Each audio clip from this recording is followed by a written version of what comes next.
And welcome KCIW listeners at 100.7 FM or online at kciw.org, Brookings, Oregon. Hi to our syndicated listeners at KZZH 96.7 FM, Access, Humboldt, Eureka, California, and our listeners at KSKQ 89.5 FM, Ashland, and 94.1 FM, Medford. Yes, it's all of us today listening to me on radio, Joyously Free. Yes, Joanie Lindenmeyer. I'm the author of None Better, An Amazing Love Story, and co-author of Joyously Free and Healing Religious Hurts. I am so glad that you are tuning in today. I've been a resident of Harbor, Oregon, a retired high school teacher, a recent author who's published 3 books in 2 years and created an audiobook, and with my friend and film producer Michael Gorse, created a short film called Wowzer. We have been on a roll so much in the last 3 years. I hope your life is just as packed. But most of all, right now, this very moment, I love life and love being the producer and host of this high-energy, joyously free radio show, so named by my friends Will and Viv. This show talks about LGBTQ plus stories and tips, along with religion, church, faith, spirituality, and joy. Yes, it's joy and freedom, also named for my book, Joyously Free, that I co-authored with Elizabeth Ann Atkins. We hope to bring a lot of happiness and joy in this broadcast. As well as, in my life, there is no hate speech. There's no hate behavior and no bullying. This show will be blasted with the 3 C's: courage, confidence, and collaboration. Together, let's sparkle and seek understanding. Let's have fun. Let's be joyful. Think out of the box or no boxes at all. We can even be open-minded as an open parachute. So let's begin with our daily salutation. I'll say, it's a brand new day, and your response is, it's never been lived before. Okay, here we go. It's a brand new day. Never been lived before. There we go. Our speaker is ready. Our guest is ready, and we're going to have fun today. I'll introduce her in just a minute. Carol and I did that saying for 40 years. Did you know that? It's a brand new day, never been lived before. Part of our beautiful love history. Well, today we are going to start with our prayer. Let's open our hearts as we ask the divine to shine light on our community and our world. I excitedly believe in hope, in the power of the spiritual, and that Jesus, God, Spirit, whatever name you put on a higher being, is always with me and always with you. So be not afraid or troubled, saddened or depressed. Joy and peace are an internal expression of love and harmony, and it's already within us.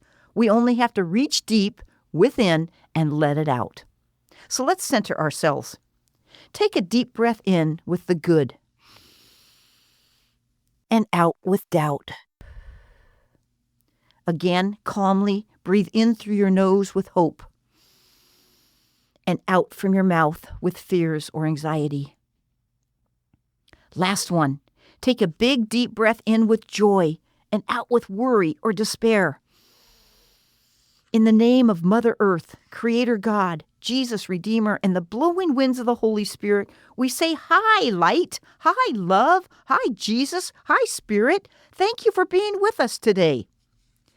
Well, the reason I picked this story, this quote, I guess, is something that really hit me today. And here it is. This is our little reflection piece. Let your heart be guided by the spirit of this Latin American prayer. And the prayer is, Lord, to those who have hunger, give bread, and to those who have bread, give hunger for justice. That really, really hit me today when I prayed. It's like, Lord, yes, the hunger, the bread, and then hunger for justice. And what that reminds me of is our world right now is in a lot of turmoil. There's wars going on. There's disgruntledness. There's fear. There's anxiety. There's hate. There's all this ugly stuff that separates us from really, truly being human and divine in harmony. And so it is that we rely on a higher power for a bread, for life, for joy, for a giving of justice to everyone we meet. We can be just, we can be non-judgmental, and we can be loving and kind. That's what this said to me. So I ask that you maybe reflect on it as well. Lord, thank you for being with us today. Thank you for lifting up our friends and our family. May we all find guidance and healing through you, through our prayers and through our action. We do this in your will. Amen. Oh my gosh. Okay. So prayer is not done. It's a 24-hour thing for me. But let's zip into a wonderful day with you, the KCIW listeners, and KZZH and KSKQ. And now I am so excited to meet a wonderful, wonderful individual. She keeps me laughing. She keeps me on the edge of my seats. This is Sarah Feliciano. Sarah, welcome to our radio show and Gadio show. Hello, I love the game. That made me laugh when Did it? speaking of laughing. Yeah, when you said that, I was Yeah. Oh, good. Yeah. Oh, good, good. So everybody, Sarah, she's a comedy writer. This is going to be really cool today. She's a comedy writer, and she's the LGBTQ Pride Coordinator here in Curry and Coos County. And our topic today is Come Laugh With Me. So I'm glad Gadio hit you, but we want to hear about your comedy experiences. So Sarah, would you tell the listeners a little bit about you and how you got involved in comedy writing? Oh, of course. I love talking about myself. So Okay.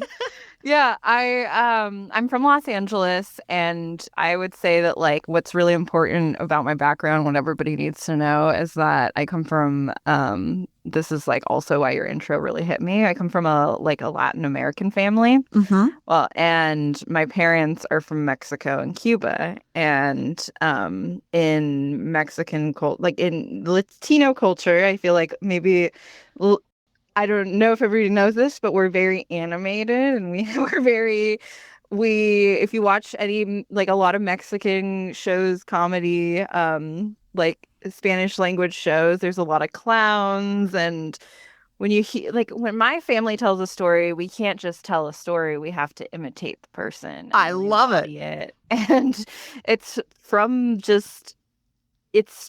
people that I feel like with my family that fascinate us. And so that was something I learned from a young age. And so, yeah, I was in LA with my family, and I grew up kind of in a suburb, but close enough to Los Angeles that when I had some older siblings that started going and doing some comedy stuff. My older brother is an improviser in Los Angeles.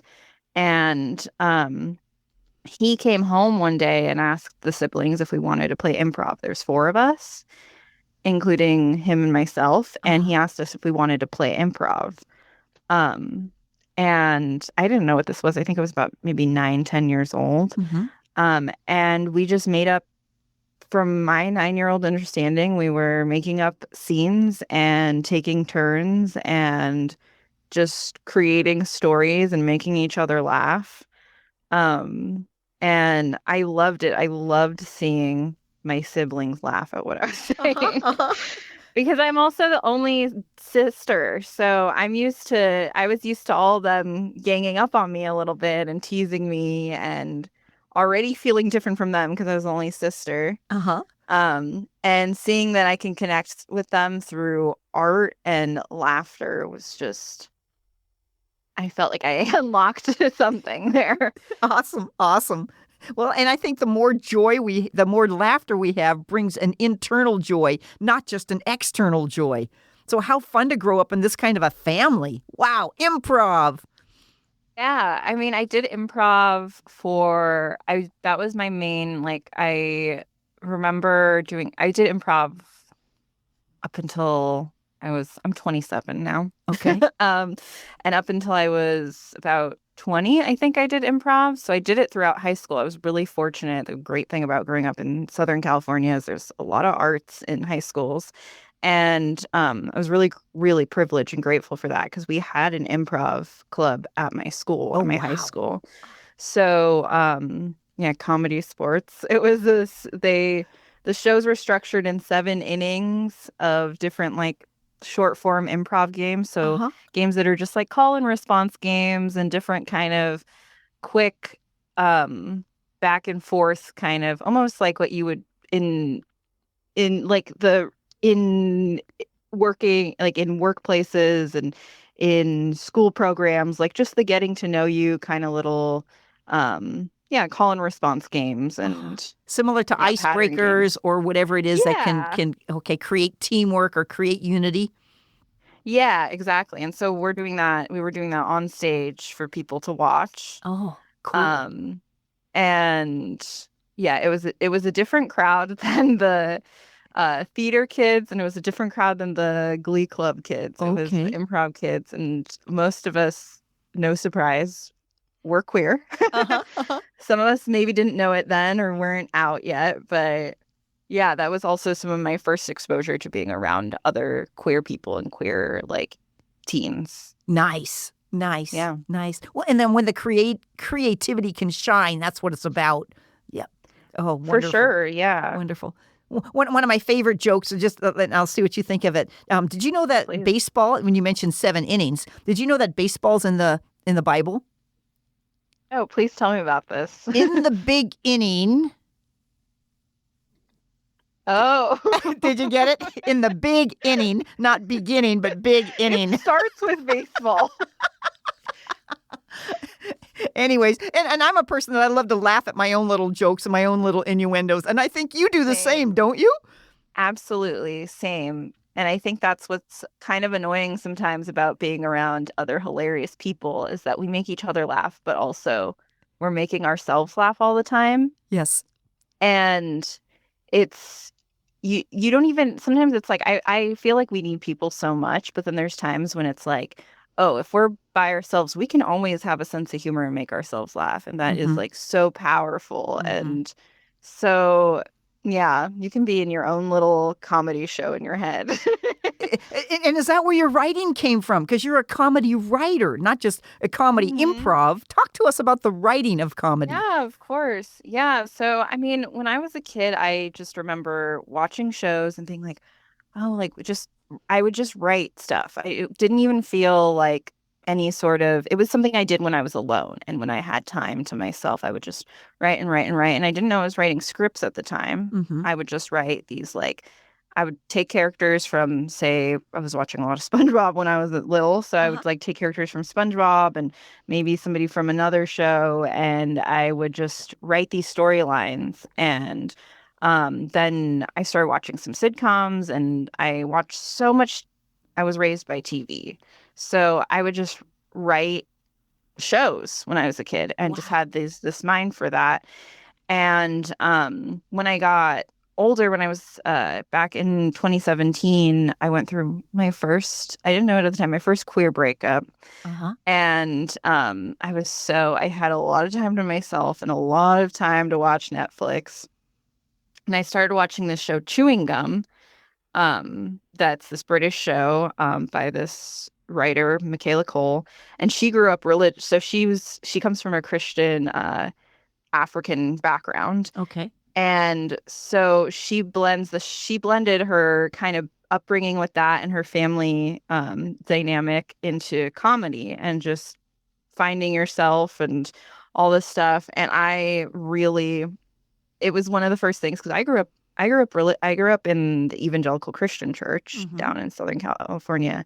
As part of Calvary Chapel for years. Mm-hmm. And so it was one of the first times I saw somebody also just do comedy, but also use a lived experience. Like I really recognized somebody using their lived experience Mm-hmm. to make people laugh. Mm-hmm. And it connected with me. And so I was like, oh, I want to actually learn how to do what this person does, Oh, which cool. is, oh, right. They're writing scripts and they're writing like the television scripts. And so Uh-huh. um, I still didn't know how I was going to do that. I just started doing what I remembered that I did when I was a kid, which was writing Uh-huh. Uh-huh. these stories and these scenarios and imagining them in a TV show. Um, and so I went to film school for a little bit. I was doing a community college film program, Mm-hmm. and I was in a screenwriting class, and I felt like it just wasn't, I mean, holding my biases, I felt like the teacher had a very specific point of view from his lived experience. Mm-hmm. And I was writing these comedic scenes that were kind of, he just didn't understand. And some people in my class got it and some people didn't. And I was like, I just don't know why this isn't working in this setting. And my brother, was an improviser, suggested, oh, you should take some sketch comedy classes. Like, I think what you're trying to write are sketches, Mm-hmm. like Saturday Night Live, kind of Mad TV and all the other shows, Mm-hmm.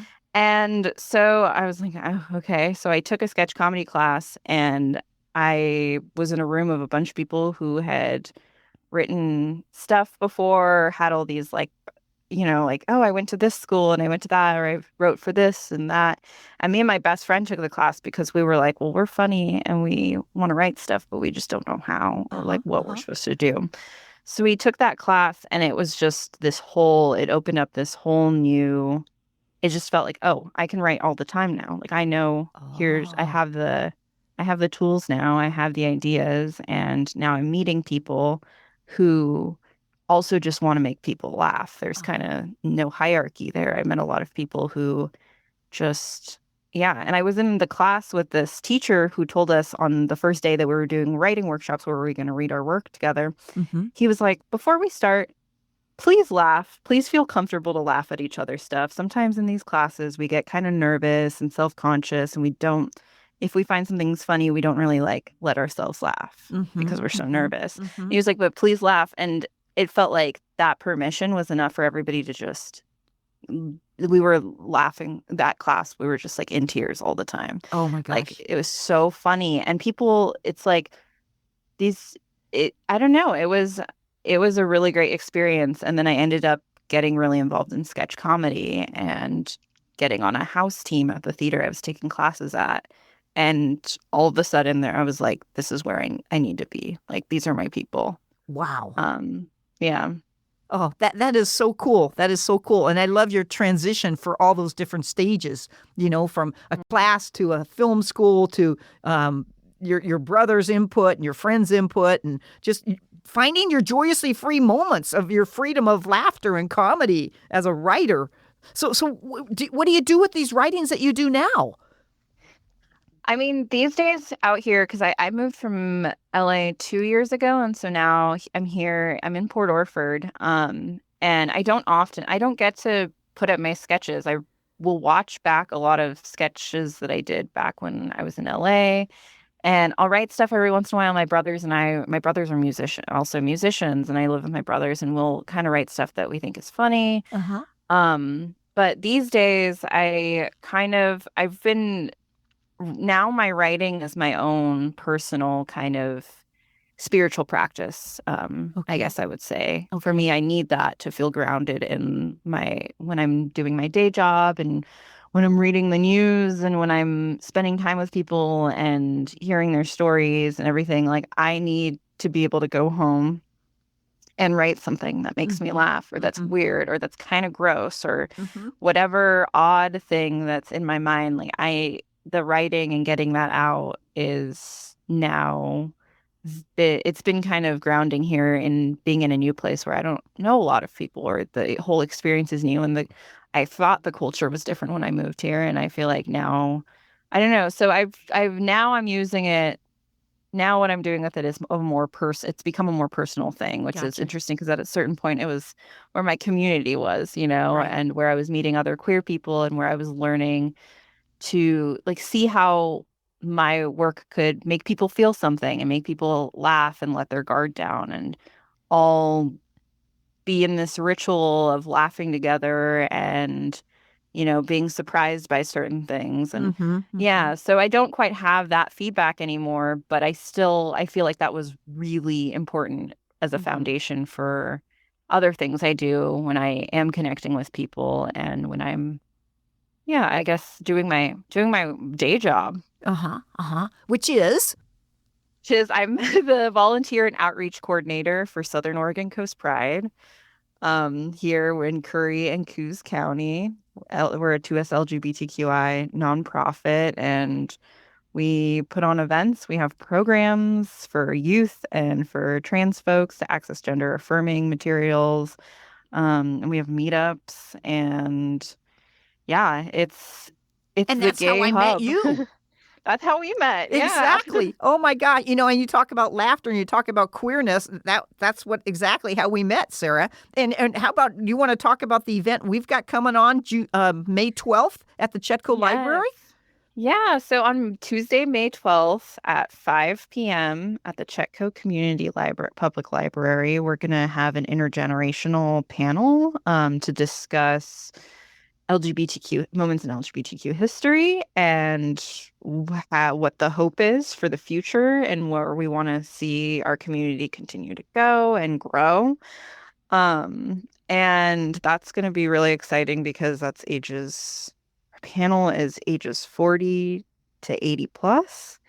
And I am really excited for that because I have always I just love hearing stories from people who are older than me. And oftentimes, like, even as sad as they are, sometimes it's like there's so many funny, unexpected moments. And even in those like heavy things is being able to find like the levity and the hope. And I really hope that that's what people get out of this event and what our goal is there, you know? Right. Right. Yeah. The panel, I think we're up to 6 or 7 or 8 people now for the panel. And like you said, they're going to age range between the 40s and the 80 plus. I think our oldest is going to be 84 or 87 years old. And you said it. It's the humor in life. It's the stories in life that make it all really, really worthwhile and relatable. Isn't that what comedy and queer stuff does? It's relatable relationships.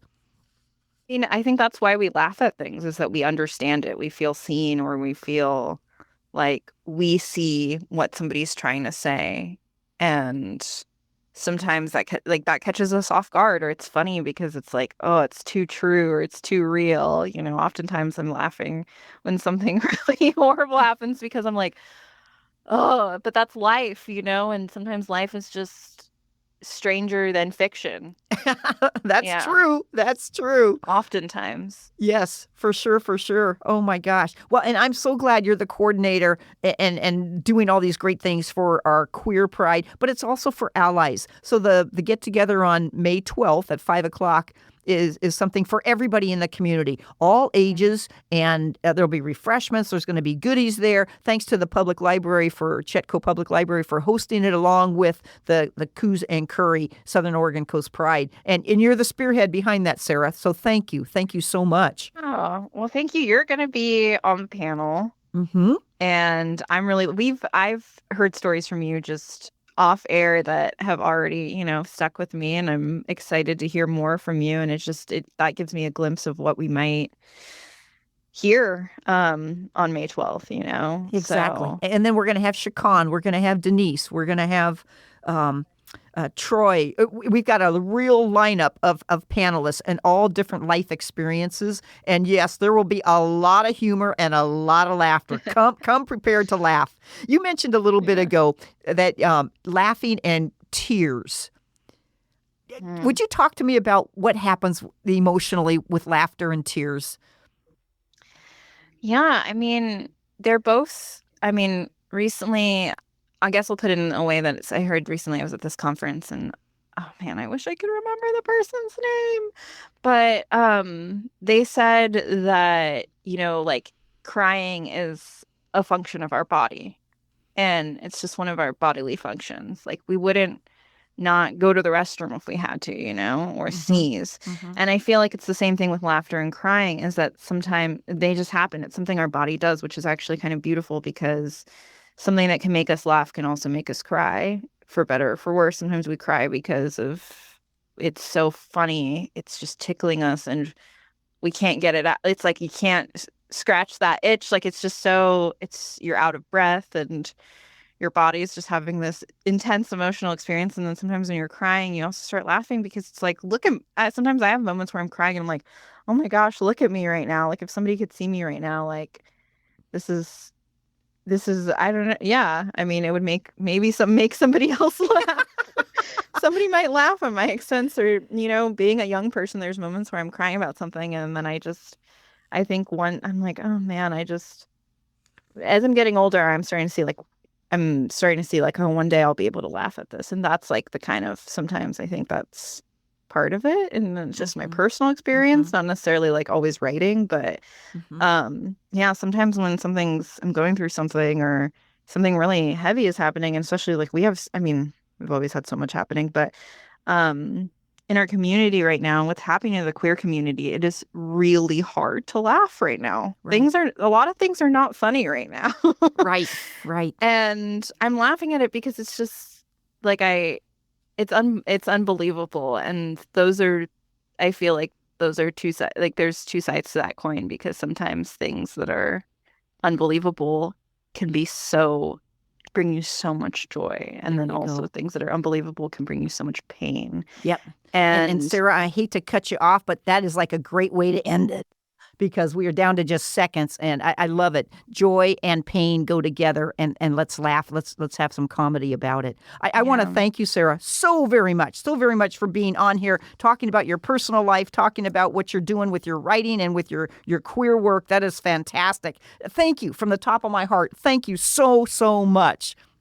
Yeah, thank you, Joanie, for having me. I mean, I love talking about comedy, and I love talking about Southern Oregon Coast Pride. We have so many great programs and events, and I think folks should really, if you're looking for community, come check us out. Come check out our events. If you're looking for a youth space, we have Q&A, which is, I don't know if I can plug those right now, but not right now. I've got to thank everybody else before we're off air.